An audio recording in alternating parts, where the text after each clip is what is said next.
here we are with Kyle, a beautiful rainy day.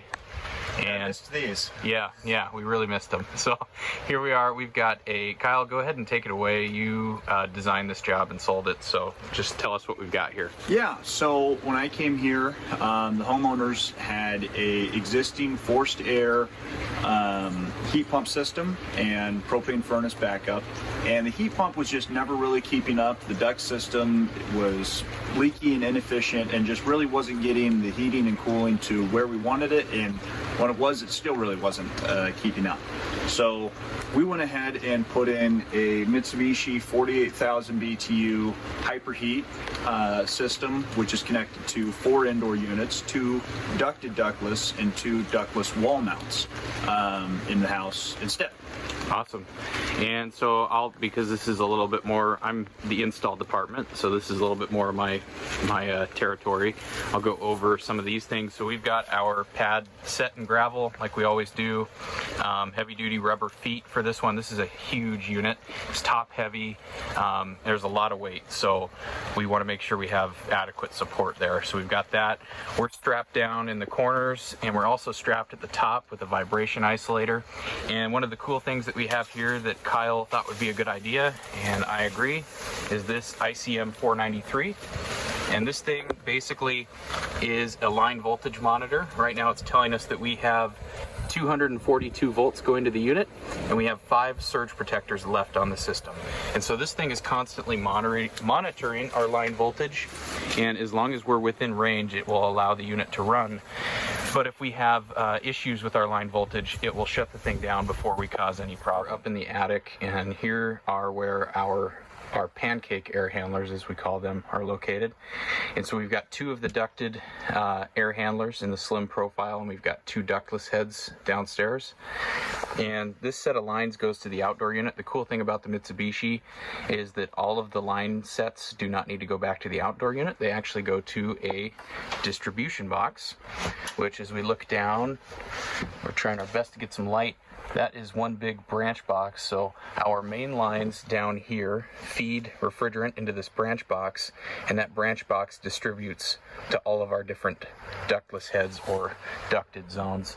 The guys did a really nice job on all this. It's all laid out nice, and it's clamped up, so anybody that has to work in this attic is not tripping over our refrigerant lines. So we'll go ahead, I'll turn around and see if we can take a peek at this ducted air handler, and we're just going to get a little peek back there because it's a little bit tough to get back there.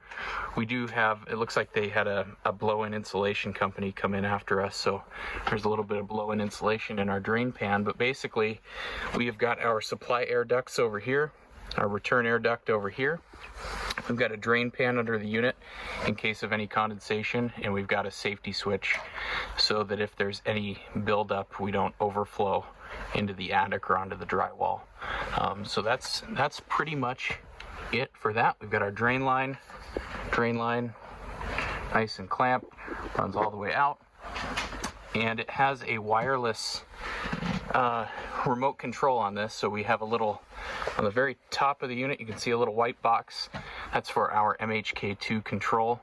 So that allows us to wirelessly sync that to a thermostat downstairs. So here on the inside of the house, we'll take you through kind of the layout and the reasoning behind it. So back here, we've got 2 bedrooms and 1 bathroom.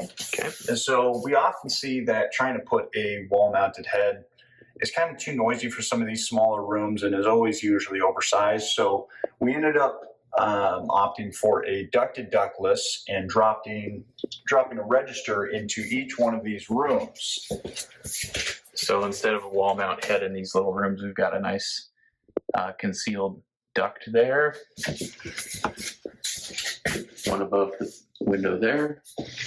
And then in here, if I can get some light, we've got one there as well.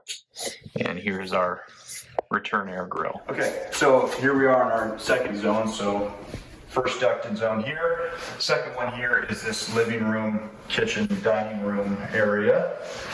Nice big open floor plan that they are putting the finishing touches on during the remodel. But we've got this nice 24,000 BTU head here, up high on the wall and connected to a wireless thermostat. Just over here, and we can change the location of this thermostat too. We can put it anywhere in this room. Yeah, so that allows us to keep the head running so that it doesn't quickly, if the heat is coming out and rises back up to the head, we don't want it to shut off right away before the entire room is heated. Sure. Third zone here is this den. So we've got a room in here. Okay. With the head stuck up high on the wall there, and because we have attic space up there, we were able to gravity drain the condensate out of the room without putting in a pump. Okay. Here in the last zone, we've got kind of the master bedroom area. So we have, starting out here, return in this entryway here. Yeah, we've got a 6-inch duct down there. Okay. Supplied there. And then the master bedroom here, we've got the supply coming out up high there, kind of tucked away. That's that connected to that air handler that we showed you. It's up in the attic, and then bathroom. We've got one up high, and we've also got one in the master closet, which you can't see, or you can see that a little bit. So we do have actually 4 ducts on this one.